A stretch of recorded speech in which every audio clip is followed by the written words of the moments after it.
మీ మోకాల నొప్పులకు ఎటువంటి సర్జరీ లేకుండా ఎపియాన్ పెయిన్ క్లినిక్ అందిస్తున్న అత్యాధునిక చికిత్స. నమస్తే.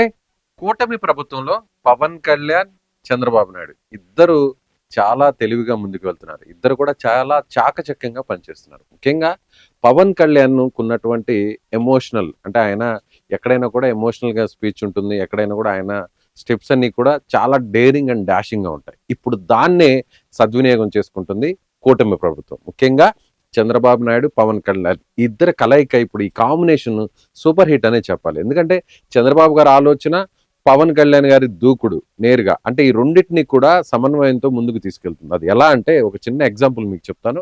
నిన్న ఇద్దరు కూడా పవన్ కళ్యాణ్, చంద్రబాబు నాయుడు ఇద్దరు కూడా భేటీ అయ్యారు. సో నిన్న దాదాపుగా సుదీర్ఘంగా 1.5 గంట సేపు ఇద్దరు కూడా సమావేశం నిర్వహించారు. నేరుగా పవన్ కళ్యాణ్ చంద్రబాబు ఇంటికి వెళ్ళడం జరిగింది. చాలాసేపు ఈ సమావేశం జరిగింది. ముఖ్యంగా ఇప్పుడు కాకినాడలో జరుగుతున్నటువంటి రేషన్ బియ్యం అక్రమ రవాణా మీదే మొత్తం ఈ సమావేశం అంతా జరిగింది.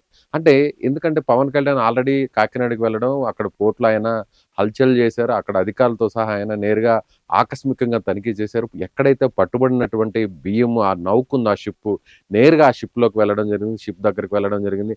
షిప్ను కూడా సీజ్ చేయాలని చెప్పడం జరిగింది. అక్కడ స్థానికంగా ఉన్నటువంటి ఎమ్మెల్యే కొండబాబును, అదేవిధంగా ఇతర అధికారులను, పోర్టు అధికారులను కూడా ఆయన చివాట్లు పెట్టినటువంటి పరిస్థితి. అయితే ఇప్పుడు పవన్ కళ్యాణ్ చేసేటువంటి ప్రతి అడుగు కూడా ఆచితూచి చేస్తున్నారు. పవన్ కళ్యాణ్ అట్లు ఏ నిర్ణయం తీసుకున్నా, ఆయన ఏం మాట్లాడినా కూడా దాని వెంటనే యాక్షన్ అనేది జరుగుతుంది. దానికి ఒక ఉదాహరణ ఏంటంటే, ఇటీవల ఆయన హోంమంత్రి విషయంలో కొన్ని వ్యాఖ్యలు చేశారు. ఏమని చేశారంటే, పోలీసులు వైఫల్యం చెందుతున్నారు, సోషల్ మీడియాలో అసభ్యకరమైనటువంటి పోస్టులు పెట్టే వారిని వదిలేస్తున్నారు, వారి సామాజిక వర్గాలు ఇవన్నీ కూడా లెక్కలు చూస్తున్నారు, అదేవిధంగా అత్యాచారాలు జరుగుతున్నాయి, మహిళల మీద దాడులు జరుగుతున్నాయి, ఇంకా కూడా గత ప్రభుత్వంలో ఉన్నటువంటి ఆ జాడ్యం ఇంకా కూడా కనిపిస్తుంది, ఆ ఛాయలు ఇంకా వదలలేదు అధికారులు అని ఆయన చెప్పడం జరిగింది. అవసరమైతే నేను హోంమంత్రిని అయితే వేరే విధంగా ఉంటుందంటూ కూడా ఆయన వ్యాఖ్యలు చేశారు. ఎప్పుడైతే పవన్ కళ్యాణ్ ఇలాంటి వ్యాఖ్యలు చేశారో వెంటనే కొన్ని రోజుల వ్యవధిలోనే సోషల్ మీడియాలో అసభ్యకరమైనటువంటి పోస్టులు గతంలో పెట్టిన వారి మీద కొరడా జులిపించింది కూటమి ప్రభుత్వం. ఆ వెంటనే అసెంబ్లీలో దీని మీద చర్చ జరిగింది. దీనికి సంబంధించి కూడా ప్రత్యేకంగా ఒక చట్టాన్ని కూడా తీసుకొచ్చేటువంటి ప్రయత్నం జరుగుతుంది.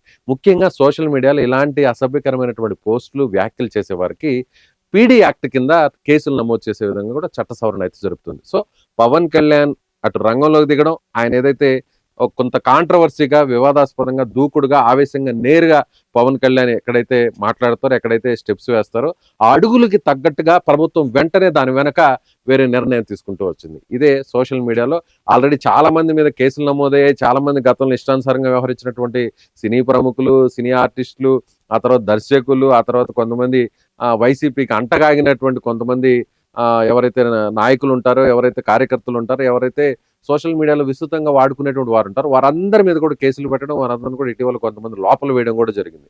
సో ఇప్పుడు రేషన్ బియ్యం అక్రమ రవాణా అనేది ఇప్పటి నుంచి కాదు, అది ఎన్నో ఏళ్ళ నుంచి జరుగుతుంది. అది వైసీపీ ప్రభుత్వంలో ఇంకా యథేచ్ఛగా జరిగిపోయింది. అయితే ఇప్పుడు కాకినాడ కేంద్రంగా, కాకినాడ పోర్టు ద్వారానే ఆఫ్రికా దేశాలకు ఇక్కడి నుంచి అంతా కూడా రేషన్ బియ్యం వెళ్తుంది అనేది ఇప్పుడు పవన్ కళ్యాణ్ చేసినటువంటి ఆరోపణ. ఇప్పుడు కూడా వైసీపీ ప్రభుత్వం దాటిన తర్వాత కూడా మళ్ళీ ఇప్పుడు కూటమి ప్రభుత్వం వచ్చింది, అయినా కూడా అక్రమ రవాణా ఈ స్థాయిలో 1000 టన్నుల అక్రమ రవాణా ఇంకా జరుగుతుంది అనే దాని మీద ఇప్పుడు గట్టిగా ఉక్కుపాదం మోపేటువంటి ప్రయత్నం చేస్తున్నారు. సో దీని మీద నిన్న మీటింగ్ జరిగింది. ఆ వెంటనే చంద్రబాబు నాయుడు నేరుగా ఆయన పవన్ కళ్యాణ్తో భేటీ తర్వాత వెంటనే మంత్రి మండలితో కూడా, అంటే క్యాబినెట్ సబ్ కమిటీతో కూడా ఆయన మాట్లాడడం జరిగింది. సో అక్కడ ఉన్నటువంటి ఎవరైతే నాదెండ్ల మనోహర్ కావచ్చు, అచ్చెన్నాయుడు కావచ్చు, అదేవిధంగా సత్యకుమార్ కావచ్చు, వీరందరితో కూడా ఆయన మంత్రివర్గంలోని ఉపసంఘంతో మాట్లాడడం జరిగింది.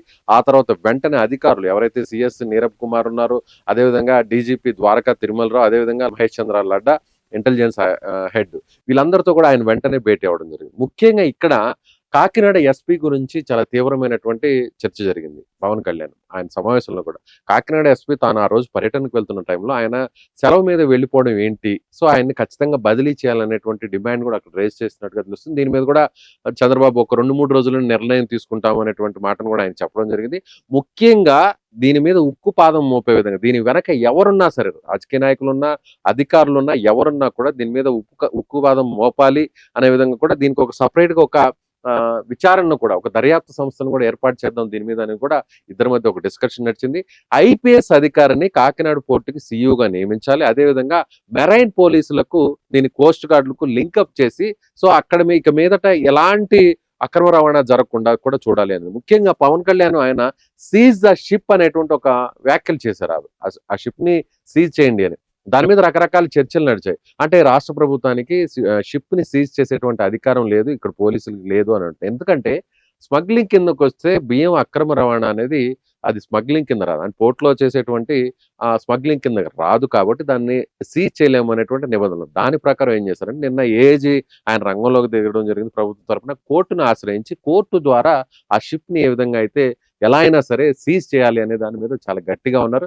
సో పవన్ కళ్యాణ్ ఏది మాట్లాడినా ఇప్పుడు ఆయన ప్రశ్నిస్తానే ఉంటాను అని చెప్పి పవన్ కళ్యాణ్ చెప్పారు. అందుకు తగ్గట్టుగానే ఆయన ప్రభుత్వంలో ఉప ముఖ్యమంత్రిగా ఉన్న కీలకమైనటువంటి స్థానంలో ఉన్నా కూడా సో ఆయన ప్రశ్నిస్తూనే ఉన్నారు. అది ప్రభుత్వంలో అంతర్భాగంగా ఉన్నా కూడా ఆయన ఎక్కడ పొరపాట్లు జరిగినా ఎక్కడ మిస్టేక్స్ జరిగినా కూడా పవన్ కళ్యాణ్ ఒక టార్చ్ బేరర్ గా ఉన్నారనే చెప్పాలి. ఎక్కడ సమస్య ఉన్నా కూడా ఆయన వెంటనే రెస్పాండ్ అవుతున్నారు, దాని మీద వ్యాఖ్యలు చేస్తున్నారు. ఆయన వ్యాఖ్యల వెంటనే ప్రభుత్వం కూడా స్పందిస్తుంది, దీని మీద చక్క నిర్ణయాలు తీసుకుంటారు. అందులో భాగమే సోషల్ మీడియాలో గతంలో పోస్టులు పెట్టిన వారి మీద చర్యలు, ఇప్పుడు ప్రస్తుతం ఉక్కుపాదం అక్రమ రవాణా బియ్యానికి సంబంధించిన దాని మీద కూడా చేయబోతున్నారు. సో పవన్ కళ్యాణ్ చేసేటువంటి ప్రతి అడుగు కూడా సెన్సేషన్ గా మారింది.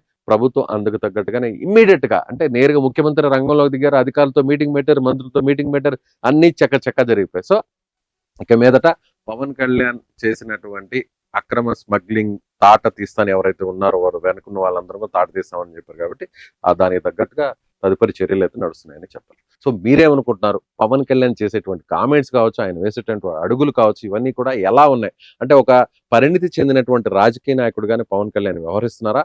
అలాగే ఇద్దరు కూడా ఒక సమన్వయంతో అంటే కృష్ణార్జున్ లాగా అటు చంద్రబాబు నాయుడు, పవన్ కళ్యాణ్ ఇద్దరు కూడా ఒక సమన్వయంతో ముందుకు వెళ్తున్నారు. ఇదంతా వ్యూహం ప్రకారమే వెళుతున్నారా? అంటే సొంత పార్టీలో కొన్ని విమర్శలు వస్తాయి, ఆ విమర్శలను తట్టుకోవాలంటే పవన్ కళ్యాణ్ మాట్లాడితే ఇంకా తిరిగి ఉండదు. సో చంద్రబాబు గారికి ఏంటంటే సొంత పార్టీలో ఎవరైనా దీనికి ఒకవేళ సంబంధాలు ఉన్నా కూడా వారి మీద కూడా చర్యలు తీసుకునేదానికి అవకాశం ఉంటుంది. కాబట్టి సో ఇది ఒక ప్లానింగ్ ప్రకారం నడుస్తుంది అనేది ఒక మనం చెప్పాల్సినటువంటి పరిస్థితి. సో మీరేమనుకుంటున్నారు? దీని మీద కామెంట్ చేయండి.